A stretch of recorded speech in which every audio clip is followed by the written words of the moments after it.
What's good? What's up? Welcome back to another episode of the Goldblooded podcast, episode 22. You know what I'm saying? Um, yeah, man. Another week of Warriors games, another week of the same thing, but there's some good news attached to it. Some very good news, some delightful news, news that can help us, news that can help you.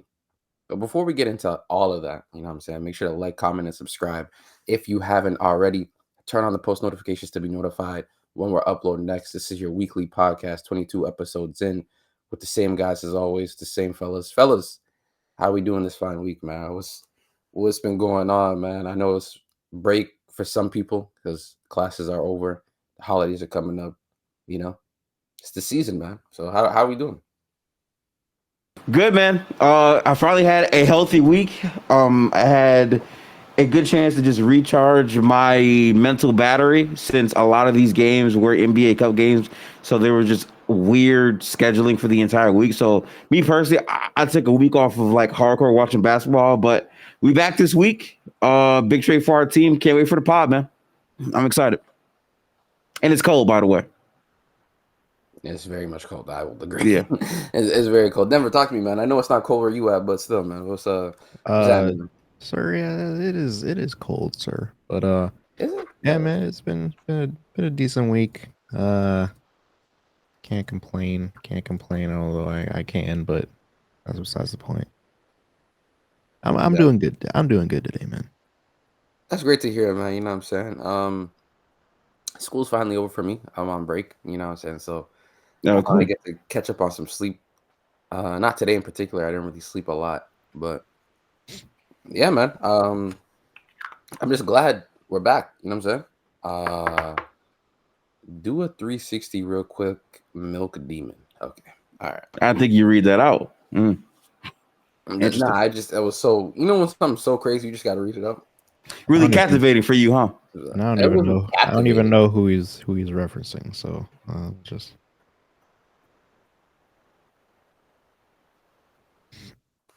You know what? I don't know what just happened there this past minute, but we'll just we'll move past from that real quick. To get into the swing of things, the first game of this week, well, technically happened during last week's pod, after the pod, but we'll talk about it today. The Warriors played I keep calling Memphis, Minnesota, and Minnesota, Memphis. I don't know why, but the Warriors played the Timberwolves in a baseball series, back to back at home, two times. The first time we played, it was a thrashing from the Wolves. They just handled us pretty easily. You know what I'm saying? But the second time around, we got our get back, man. We got the dub in a very epic fashion. I think in a fashion where I actually sparked a lot of conversation with the Golden State Warriors and its fan base as well. So the Warriors ended up beating the. Sorry, I don't know what is wrong with. Okay, that is very much annoying. Okay. goodness. Yeah. It's not me, it's my computer, bro. A tab literally just crashed right in front of my eyes. No troll, bro. Um, Unfortunate, man. yeah. I don't know what that was. Anywhoosies, the Warriors ended up beating the Timberwolves 106 to 114 in a dramatic, I'd say, game. I think this game went down to the wire. I think this game was really, really good from start to finish. Memphis, again, I don't know why I keep doing that. Minnesota came out swinging. Uh, Minnesota came out swinging, and the Warriors responded pretty well. I thought Steph played really well this game. I think he had about 30. I am not mistaken. 27. No, he had 30. Sorry. Oh, Uh, Buddy Hield had that 27. was Yeah, yeah. right. But Buddy Yeah, Hield had that's the 27. Buddy. This is the Buddy Hield game, man, where he had 27 points on 7 of 13 from three, 10 of 18 from the field. I'm not gonna lie to you. The thing before we even talk about this game real quick, Buddy Hield is actually one of the funniest role players in the league. Because when he's at his floor, it looks pretty bad because he's like 2 of 8 and he doesn't really play that good defense. But then when he's hitting shots, it looks insane. It's like this guy's coming off your bench, like it's hilarious. But the Warriors win this game. One thing I will note is we played well in this fourth quarter. Like we much better to close the game. Now it was 16 to 21 in the fourth, but it's a matter of how the Warriors responded and where they did. Because I remember at a point in this game we were down. We lost the lead in the fourth quarter typical of the Warriors. But we actually got a timeout. We calmed down and we executed pretty well to at the end of the game to be able to secure the dub. But fellas, what did you think of this game, man? Much needed win. We needed to come out of there with some type of win. The previous game before that was a tough and narrow loss, so winning that was a pretty important victory for us. I gotta say, Kuminga had a lot of good moments in this game. His athleticism really, really showed. Buddy Hield having 27 is so funny because it's about what I expected from Buddy Hield. I thought he would be a guy that's a variance guy that can look really good or really shitty. And lately, we've seen the shittier version of Buddy Hield, but he's definitely had a lot of big overall games. So, got to give him a lot of credit for showing up in his role occasionally, but it's still showing that we actually need a guy that can go get a bucket. Because imagine if we didn't have Buddy in this game, how down bad we would be. That is true. I'm not gonna lie. I do think that it's pretty hilarious that someone like a Buddy Hield is it's so weird to me because we get wins like this and it's I want it to be celebrated because you beat the Timberwolves. They're a good team and they were rolling at that point. So to respond like the way you did is really well. But the fact that like some people genuinely believe this is sustainable, like in terms of a guy like Buddy Hield being able to put up 27 points, or like Steph in this game. I know he particularly ran a lot of heavy pick and roll and stuff like that. These are things you want to see, but it's not something that we could do every game. Like Buddy Hield is inconsistent in terms of his play on like the low end and high end. Steph, we're not gonna be able to see run a lot of pick and roll because his legs are just gonna get cooked. We already see him like mid game sometimes just get tired of even like playing off ball sometimes. Like it's getting to the point now for me where I think Steph is just reaching an age where he just wants to take possessions off, and understandably so. You know, like he's 36 years old. He doesn't need to be constantly manning an offense all the time. As good as I think Steph Curry is, it doesn't really help his case when he does something like that. But with that being said, man, it was still a very solid win from the Warriors. Again, Yeah, I very, will very solid. say three names uh about this game. GP2, Jonathan Kaminga, Draymond Green. Mm. That lineup in the fourth quarter, and particularly those three dudes in the fourth quarter, completely saved the game. Almost every single possession. Especially GP2. Now, I'm particularly tough on GP2. I rock with GP2. I used to be really high on him. I still am defensively. I think he's still really good. It's just the other years offensively, he was a really solid player. Like he would hit the corner three at least on an average. So that was okay. Plus he was cutting, he was finishing. I feel like this year his finishing isn't as good. His three-point shooting is definitely not like I think he's the worst shooter in the NBA. And yeah, like defensively, he'll have his moments, but it hasn't been as consistent as you want it to be. Where it's like you understand why he's on the floor sometimes. But today, in that game in particular, it was for sure like he had Ant on complete shutdown during the game, like complete shutdown, making all the reads, making it tough on him. Him and Kaminga, Draymond Green as well. We know what's up with Draymond Green. We know why he turned up for this game. You know who was on the floor. It's someone who gifted loves to support the Frenchman Rudy Gobert. Saw Draymond Green and shivered. Asked Draymond if he could lower the light, some may say.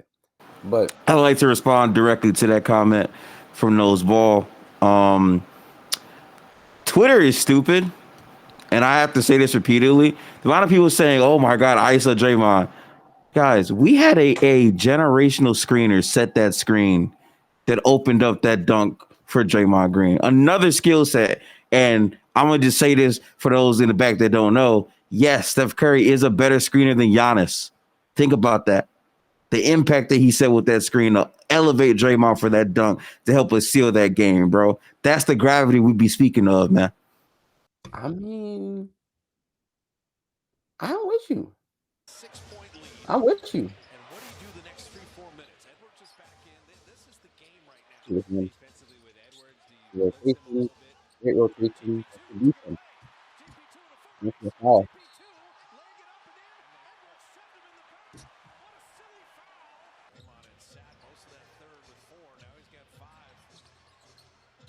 Look at this defense rotation. Yep, good stunt. That's good defense. 5 fouls, by the way. Nah, he's actually insane, bro. Great close. Good defense. Good defense.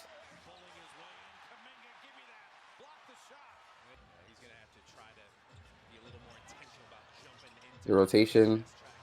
Good defense. This defense possession was crazy. That's off. Like Kuminga was doing a hell of a job on Randall. Yeah. He really was. Oh, here's the patented 3-on-1 Draymond. Although that's just Rudy Gobert, to be honest. Nah, I'm still giving that to Draymond. The fact that I was confident that he could get a stop. It was crazy. I don't even think we reacted to that because we see it so much now. Man. That's good defense right there, man. Honestly, I didn't mind that foul either. Everything was just like the right play. This was crazy though. Strip again. Good defense in his face.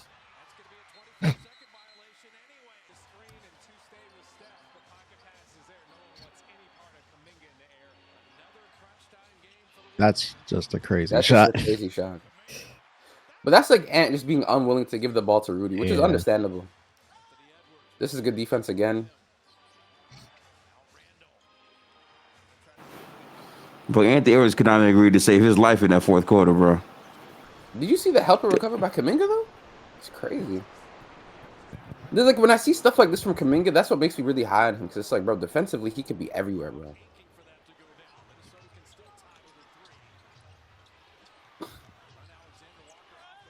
That's good defense for GP.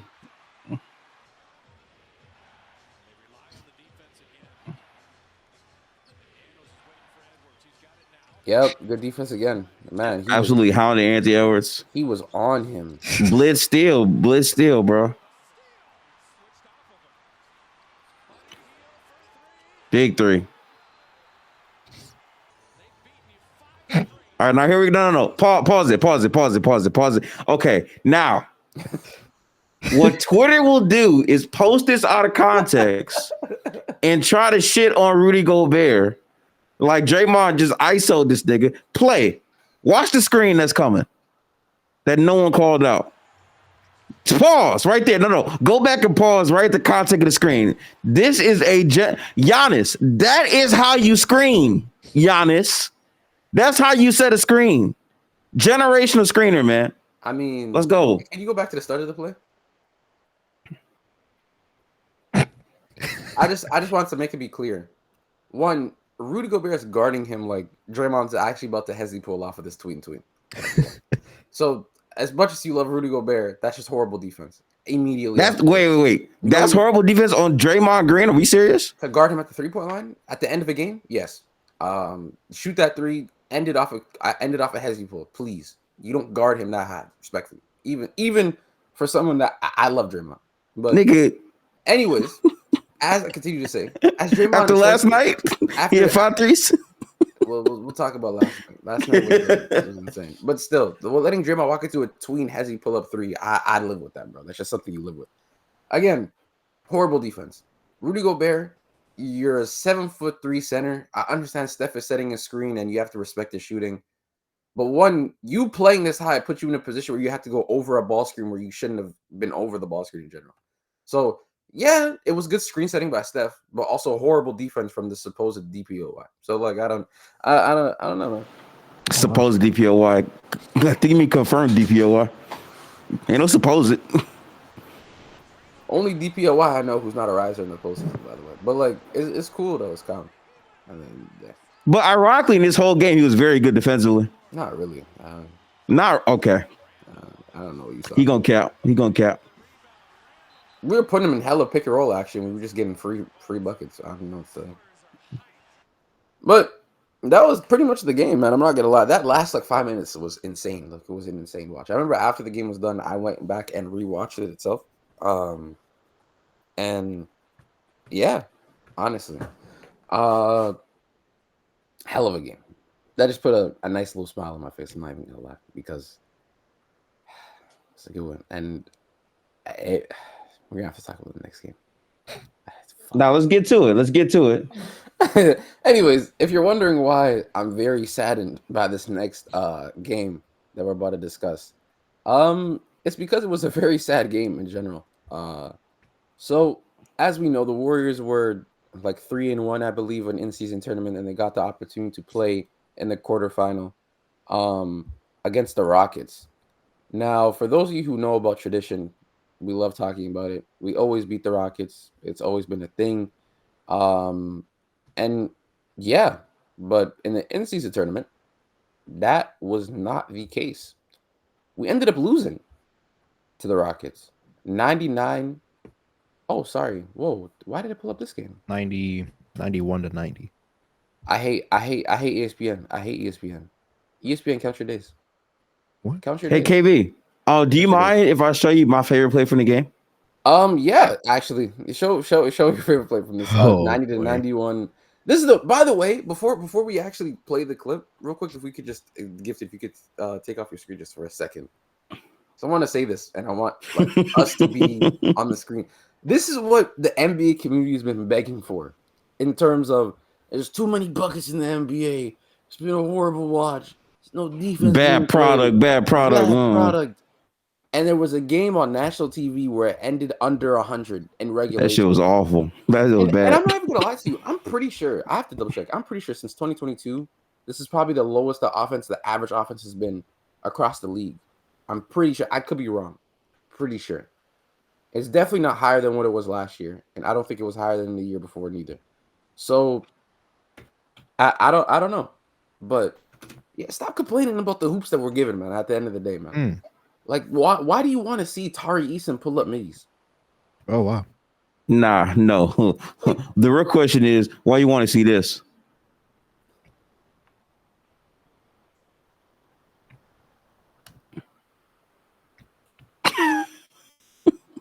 Nah, play the rest. Play the rest.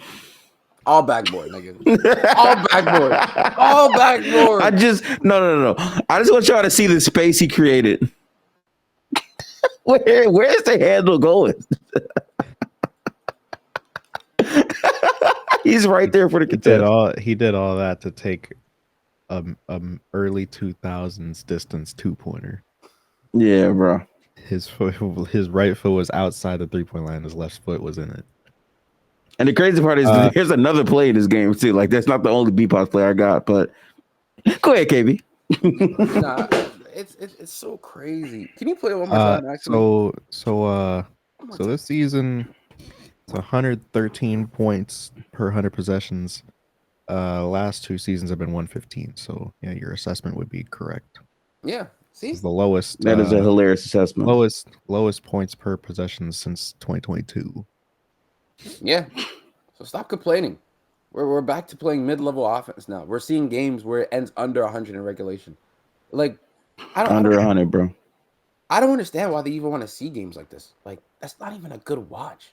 Like this is the same shit that y'all niggas were complaining about during the 2000s, even the 2010s at some point, where it was like it's not enough offense. It feels like it's really slow pace. Like, and then the pace gets like heightened. The offense looks better. The players become better, and they're more willing. Even the role players are more willing to be just better. And then now people are complaining that people don't play any defense. It's not the defense. People are just good. Your seventh man now can do a lot more things than your seventh man 25 years ago. It's just pretty much it, bro. Like that sums up what kind of league we're in. So like I don't understand why people complain about that. But I just want to show that clip one more time. If you could please show the clip. Because I'm gonna break this down for you guys. So one, shout out to Gifted for playing the clip. Two, immediately when you see Dylan Brooks guarding Brandon Pajemski, you can immediately you don't have to slow down. You don't have to slow down. It's okay. You can immediately just don't play anything yet. You can immediately see the foot of space between him and Dylan Brooks. Now, any other confident NBA player in this league is shooting the shot immediately. They're hezzy pulling into this pull-up because they see a gap of space. But what does Pod's overthinking ass do in this clip? Run the clip. He dribbles, and he sizes. Pause it. Now go back to the start. and he's in the same Perfect. spot, isn't Let's he? just go back to the start. Now, I want you to see, chat. If you just use your eyes for a second, has there been any? And then I'll give to play one more time. Play one more time. Just play one more time right there. Right there. You see that? Boom. Okay, now pause it there. Now pause it there. Now go back to the start one more time. Just go back to the start. Has there been any space or separating or creating more space since the start of that possession till that I point? could say that Dylan Brooks was actually closer to him at the end of the play. Like, bro, like I could argue he's in a better defensive position as he's dribbling, like as he continues to dribble. Now, Gifted, if you could go back and just play the clip at its normal speed, please, that'd be great. That'd be great. I got you. Don't even trip. Don't even trip for. It literally looks like Now, pause it. Pause it. Pause it. Pause it. Pause it. Pause it. Pause it. Go back to right before the shot. Yes. Yes. Okay. Look at this. Now, Gifted, if you could do me a great favor and go back to the beginning of the video. Where is the difference in space? Someone tell me. Where is the difference? He did all that moving, all that tween cross to create literally nothing. this is literally what we used to fry Klay Thompson for in the last Yeah. 2 seasons. Yep. Like what is that possession? You're on top, you're at the 3-point line. You have a foot of space in front of you. And instead of rising over the top like any other confident shooter would do, he dribbles, doesn't know what to do and shoots a step back. And then you know what? Play the rest of the clip now. It's not even like he made the shot. It's not even like he made the shot. Look at this. Backboard. He did all that to hit glass. I'm pretty sure if you play it closely, that might have hit rubber. Go back. Right here, right? Yeah, right there. That shit hit rubber. It hit rubber. It did hit rubber, yeah. On, like I don't know what this is. Come on, like come on, man. Like talk about these players look up to me. No one looks up to that BS, bro. Like no one looks up to it. But anyways, let's get into the actual game and what happened, bro. So the Rockets beat us 91-90 in a fashion that was pretty close. Yeah. So honestly, my biggest takeaway from this game was one, our execution offensively. We had a bunch of stretches where we just were going scoreless, like a bunch. And it's been an ongoing issue for us. And yeah, bro, like I don't even know. Like I was more so shocked about this ending than anything else, if you know what I mean. But what were you guys' takeaway from this game, man? Because I thought there was a couple things where I was just like, wow, this is crazy. Well, my takeaway is pretty much the same thing that we've been saying all season. Take a look at this right here. Chad, you might notice that I'm not even talking about the run, because 9 points for the Rockets in like a 3.5 minute span is not that crazy. We scored 1 point in the last 3.5 minutes of the game. And yeah, that's been our issue. The worst part is the 1 point is not even like a technical point. It's split free throws probably too. That's the worst part. I like, believe you couldn't even get the extra two. I believe it was. If we made both free throws, that would have taken us to OT. Like this is crazy. Like this is crazy, bro. Oh my god. In theory. Here, hold on. Let me actually see who made that free throw. I forget. Wait.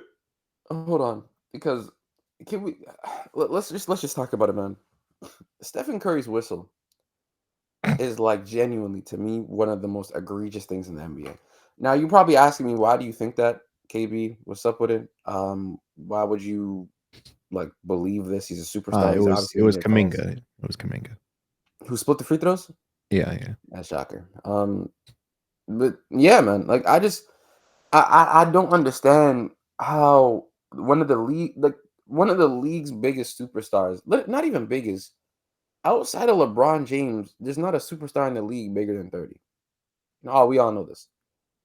We all know the influence he had on the game, yada, yada, yada, whoop-de-doo. We all know he's a great player. Why does he not get calls? Like, I don't understand. Like, I understand it's like a certain aspect and like you need to have like not narrative, but I don't want to say stereotype neither, but like you need to have that like player like profile where like you get those calls. Like SGA, he gets those calls. James gets those calls. James Harden, I'm saying. Joel Embiid gets those calls, right? Steph There was doesn't get those calls. there was a point where he got fouled in early on in the game. He shot, got hit like right here, and he complained to Bill Kennedy. Bill Kennedy literally looked at him and said, "My bad, my bad." Fast forward to the fourth quarter, Steph shoots, gets hit right here, air balls from like 20 feet, and they don't call it. They literally just thought that he just airballed a shot from 20 feet away.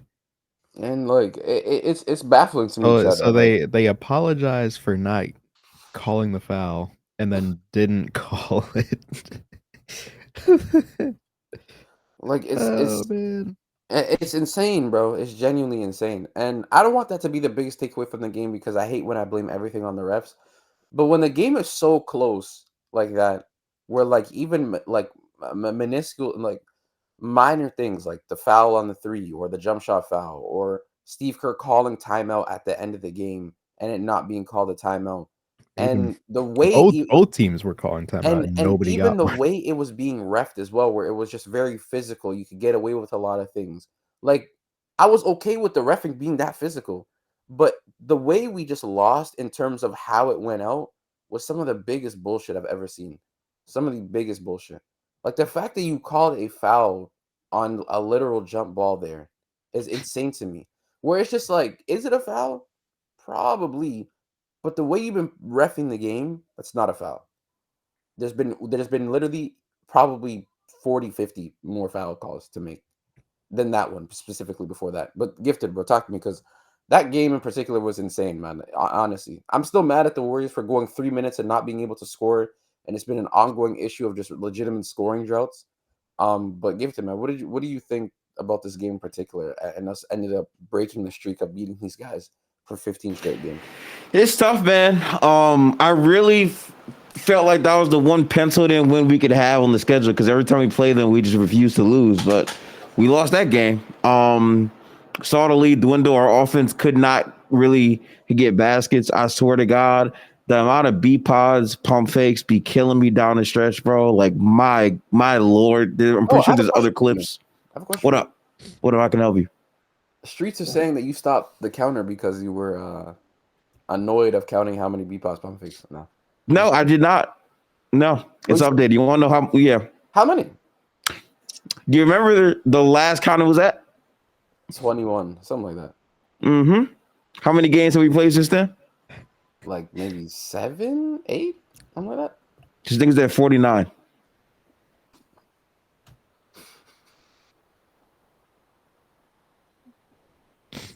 All right, okay. Continue what you're saying, man. My bad. Yeah, yeah.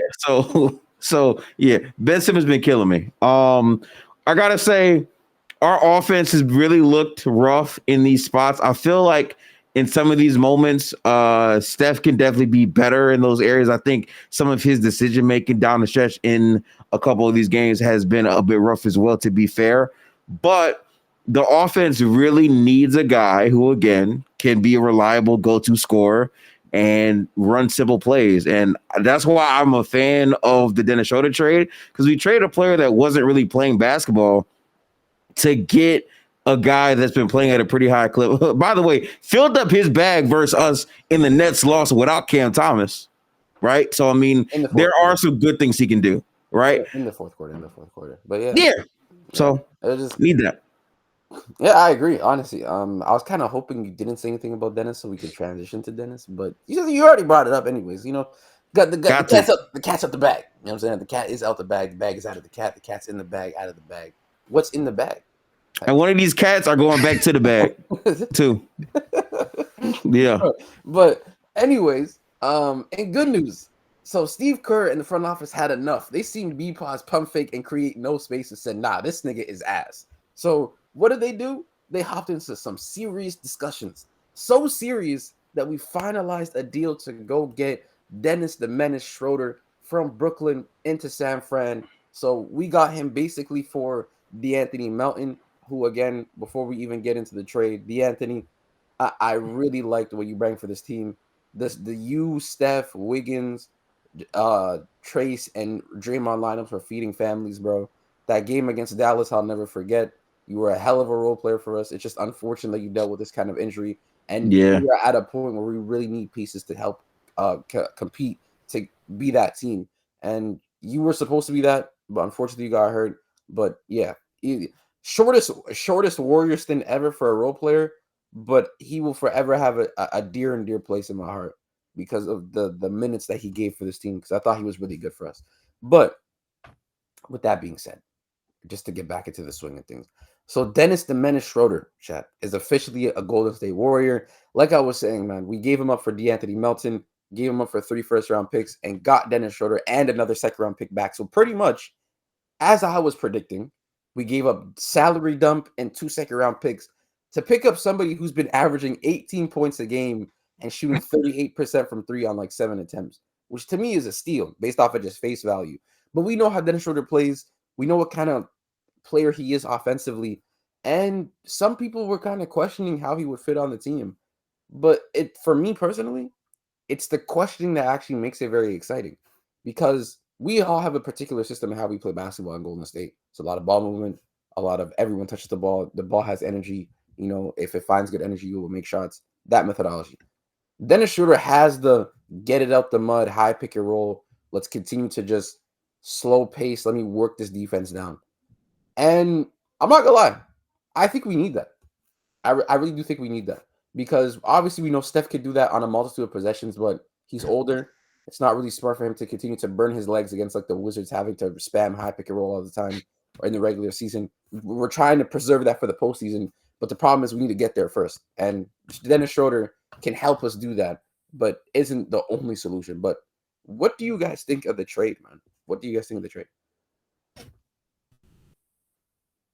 Man, again, like I thought Dennis would be out of reach because I'm thinking about how he played this season and the other teams that will be trying to go get him. If you told me that we could trade a player that is not going to play for the rest of the season with a couple second round picks for Dennis Schroder, I think a lot of people will call us delusional, right? But the fact that we were able to actually get him in spite of that is really, really good. So I'm very happy to see that. But I also think that this is a good sign because there's more moves to be made. Mm-hmm. I do think this is the type of move that can elevate a Golden State to being a playoff team for sure. I think that's still to be seen, obviously, because of how unpredictable the Western Conference can be. But I'm excited because of what this unlocks for the bench as well. We finally have a guard that I can actually trust to dribble the damn basketball and make a decision. At the very least, even if he plays bad, all this and all that, I'm confident that he can be a reliable ball handler. And Golden State does not really have that right now. Yeah, I agree. Now you may be thinking we do have a reliable ball handler, right? We have Brandon, but don't even finish his name because he's not reliable. We don't rely on people like Brandon Pajemski anymore. We're on to bigger and better things. You know what I'm saying? Bigger and better things. But before we even continue to talk about Dennis, man, Denver, what are your thoughts about this trade, man? Well, I feel like everybody, I thought that it was going to take way more than just DeAnthony Melton in 3 seconds. My bad, 3 seconds. I feel like with that type of deal, you would be expecting to give up some like other player or like some other rotational piece in return. The fact that we got him for someone that's not going to play again this season, and we're literally just adding him to the team without really taking away anything is kind of insane to me. I'm not gonna lie, especially provided what he Does brings to a yeah, team. Yeah. it is Also, pretty crazy. Chad, you know what he's shooting from the free throw line this season? 89%. 89%. We actually have someone on the team who could go north to south and Who possibly can make cross free out. throws? Yeah. Yeah. It's crazy, man. We don't have to rely like Steph is shooting like what, like 93% on the season on free throws or something. Yeah. And like Steph's like 93%, Buddy's like 87. and the rest of the team is in like the 60s. It's Yeah. crazy, man. I mean, Wiggs has picked it up. I think he's up to like 75 right now. I think Draymond's at 72. I think I could be wrong. But to talk about Dennis Moore, chat, it was been reported that, and during Anthony Slater's report, that since Dennis Schroeder's coming in, you're going to see him more and possibly in the starting lineup. running second units as well, closing games. But you're gonna see Dennis Schroder in that next Oh my, guard spot alongside Steph. my Um, bad, my bad. Buddy Heald is at 92.3. Steph Curry is at 92.3. Okay. Interesting. Okay. It's like Stephen. Never mind. I'm not even gonna do that. Um, but to go back to go back to that point, this is a time where again I know some people don't want to see Steph off ball. You want to see Steph on ball more, try to create. But I'm just at the point now where I genuinely believe he just doesn't want to do it every possession. Like I've seen times in games where he goes into possessions and he has the energy to be able to do it. And then there's moments in the games where he just wants to sit in the corner and just do his little off ball dance. You know what I mean? So it's like Dennis allows him to just chill in the corner and be able to man like some possessions. Now, this is still a big ask. Like this is by far Dennis Schroeder's best like start to his like in his career, I think. I think it's a career high in three, a career high in field goal percentage, maybe, like even a career high in volume scoring. I don't think he's ever scored like 18 points before. I could be wrong, but it's still gonna be a big ask. We're basically asking him to be like the secondary besides Steph to He's be able to scored go get us a 18. bucket. He scored 18 a few times, but it was In the like, OKC season, right? yeah, it was a while ago though. Yeah. But Yeah. this is like the lot. Like we haven't seen this type of Dennis in a minute. Is what basically what I'm saying. Yeah. Yeah, that's Um, fair. That's fair. Yeah. but yeah, like I just think to be completely honest, like he's a great pickup. I do think that he will help us win games for sure. But like what makes it a positive is that he doesn't break the integrity of the Warriors defense, right? Like you're adding a guy who can possibly give you that 15, 16 a game, but then also play defense on the other side, be a POA and actually allow Wiggs to be um like a wing defender, possibly. Like there's gonna be situations now where Dennis Schroeder might be the POA and Wiggins actually gets to play a bit of help and recover now instead of being our normal POA, our normal screen navigator, which he's been great at, you know? So that's been great. It's also allows us to not play GP2 to close games and have to go really small as well. So Yeah. I'm all around pretty happy with this move. Now I agree with you, Gifted. I said it before earlier too. I don't think the Warriors are done making moves. I really do think they're still going to be in talks with Brooklyn coming these next couple of months, especially these next 2 months. I know there's been chatter around Nikola Vucevic. I'm not really a huge fan of. I don't want him at all. Um, and yeah, I hope we go get someone like Cam Johnson. I really do. Preferably, I did want Cam Thomas. I think he was more the established scorer, even though Dennis is the better like defender, probably better passer and stuff. But Cam Thomas is just like 25 a night, you know? And that's just really nice to have. You know what I mean? So yeah, shout out to Dennis. I'm excited to see him. You're probably gonna see him Thursday, chat, because we don't play until then. But this takes us into our next game, which is a game in which it was an offensive masterclass from both teams. It was actually an historic like offensive game from both teams. The Warriors play the Dallas Mavericks. Again, we play Klay Thompson again on his return back to Golden State for the second time in his career.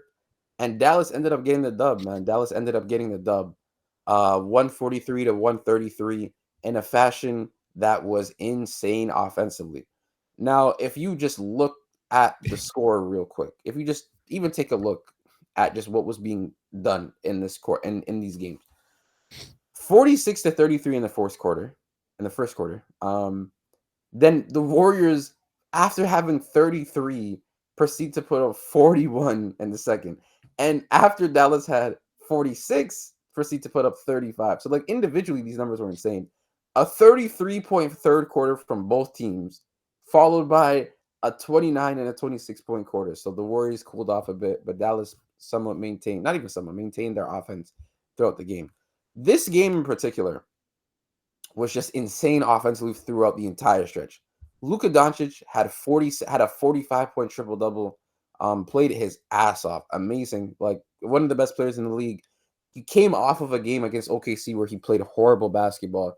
I was expecting him to play really well, but to do what he did last night, definitely was not expecting that. He missed 7 shots. Like there was a point where literally everything was going in, like everything. Like Denver pointed it out to start the game. He made like his first two, and it was all mesh. and it was just a long night after that. It Like was bad. It was bad after the two. I'm not gonna lie. We like looked up. He had 29. What? I think he had like 29, 5 and 5 in the first half. yeah, so like he slowed down in the second half for sure, but still, like he was still like impactful in the second half for sure. Kyrie poured in 21 on 8 of 16 shooting, and Klay Thompson got his get back because he got the dub this time. 29 points, 7 threes, 4 or 5 from the free throw line, 9 of 14. He was great. He was great for the Mavs, man. Shout out to him as well. But it was just all around, like even guys like PJ hitting his above. He had 4 threes that night, and 2 of them that he made were above the break. So like those were like back-breaking baskets. Quentin Those Grimes, those were his only 2 threes. Sure. Quentin Grimes had 4 threes, and he played only 19 minutes. So it was just like it was insane. Now you probably thinking, well, the Warriors had a really good offensive game. So what happened? We did. We actually had such a good offensive game that we hit 27 threes as a team. As a team, we shot 50% from three and hit 27 of them and lost. We are the first team in NBA history to put up 27 threes in a game and lose the game. Now, for me, this is just me. I think the reason why we lost this game is because the 2-point percentage. We were sub 45% on twos this game, if I'm not mistaken. I think I still might have the number here. But yeah, we were like sub 45% on twos. And in a game where it's high offense, as much as I don't want to be that guy and be like, oh, you need to make every basket, if you don't convert on your twos at a 50% clip, you're not going to win that game. It's a problem. You're not going to win. A genuine problem. Yeah. So what are your guys' thoughts about this game, though? I mean, the offense died pretty much in that fourth quarter in a whole lot of ways. Yeah, I liked Gifted. Yeah. Oh my god, you just reminded me. Denver posted this the same night we lost, and I didn't even notice this because how good we were offensively. We still had a stretch where we went scoreless in the fourth quarter. It was like Sure 3 did. minutes or something. I didn't even realize. I didn't even realize. Well, continue, brother. What were you saying?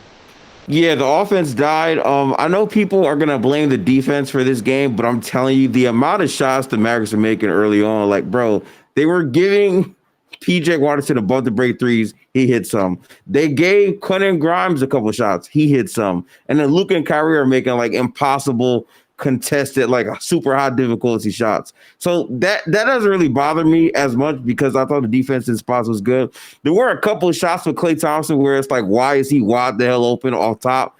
That didn't really make the greatest of sense. But to me, it's still like down the stretch. We just could not get our buckets. That was a problem for us. Yeah, in a whole lot of ways. It literally was. Again, I just thought in the fourth quarter we'll get to like the Warriors and what went right and what went wrong.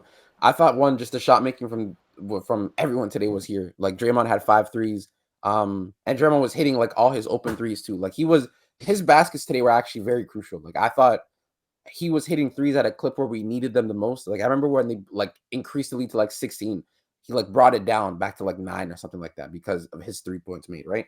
So it was like he was helping us like be able to make a push, but it was just every time he made a push, every single time. At one point we cut it to like 3.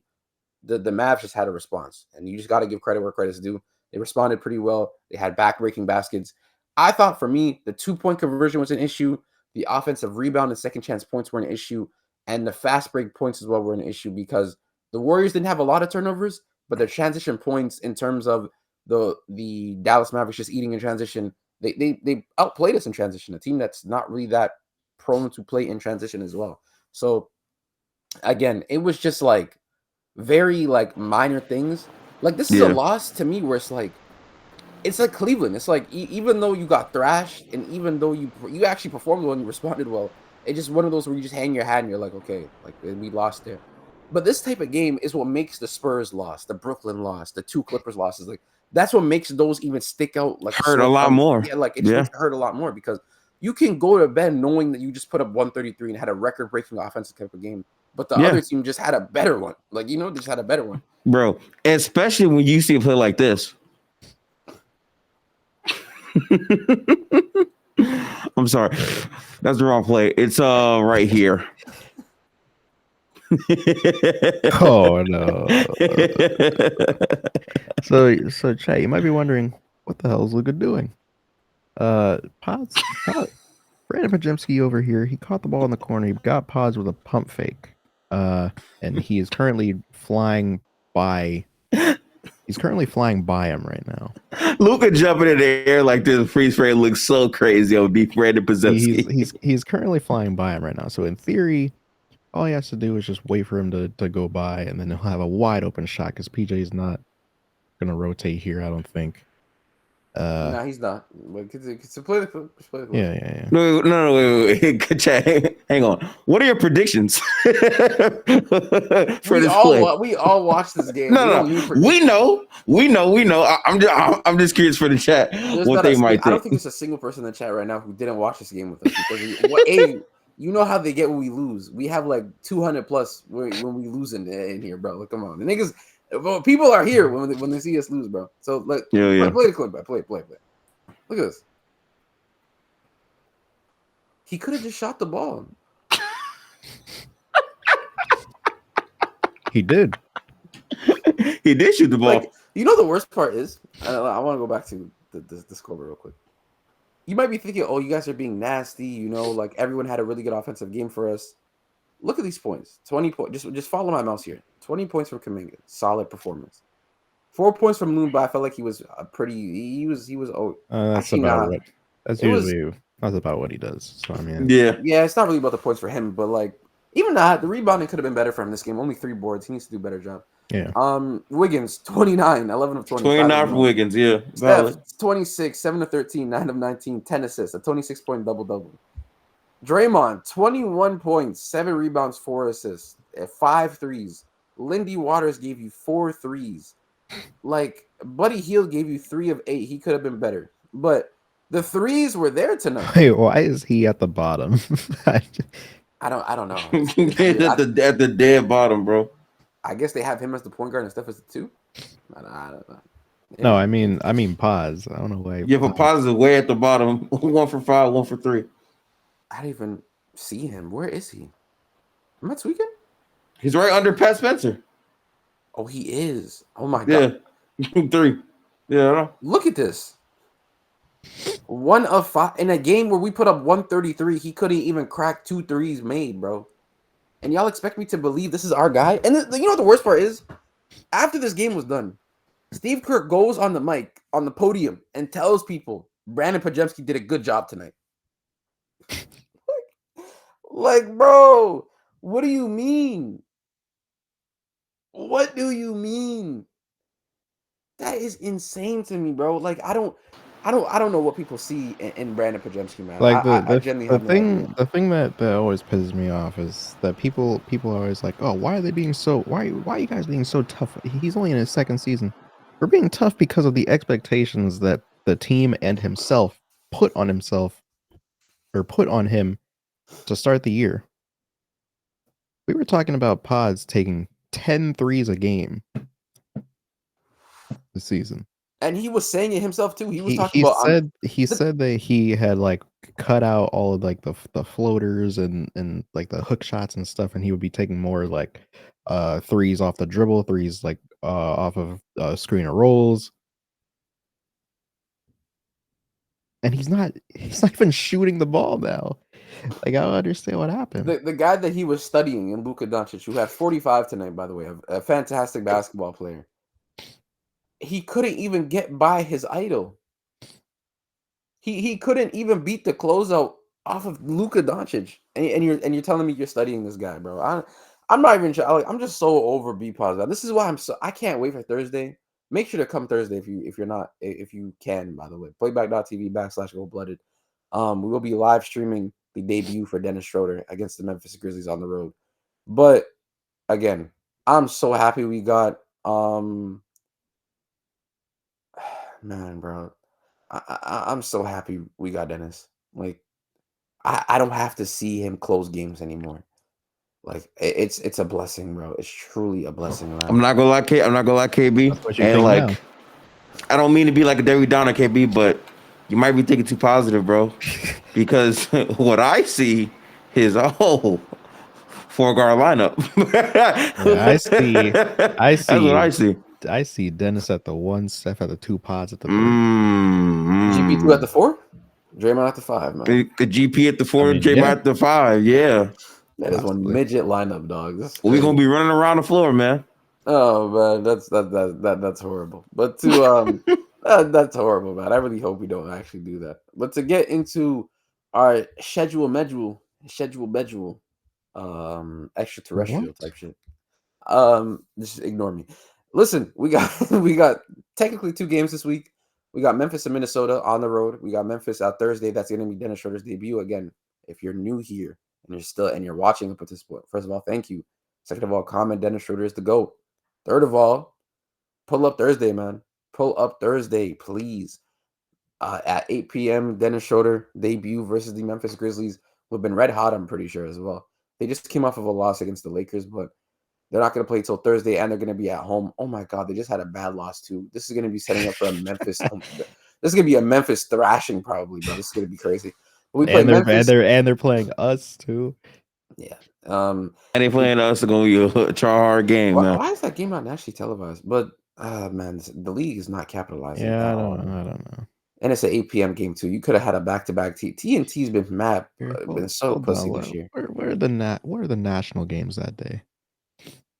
I don't even know. I don't think TNT does Thursdays right now because of football.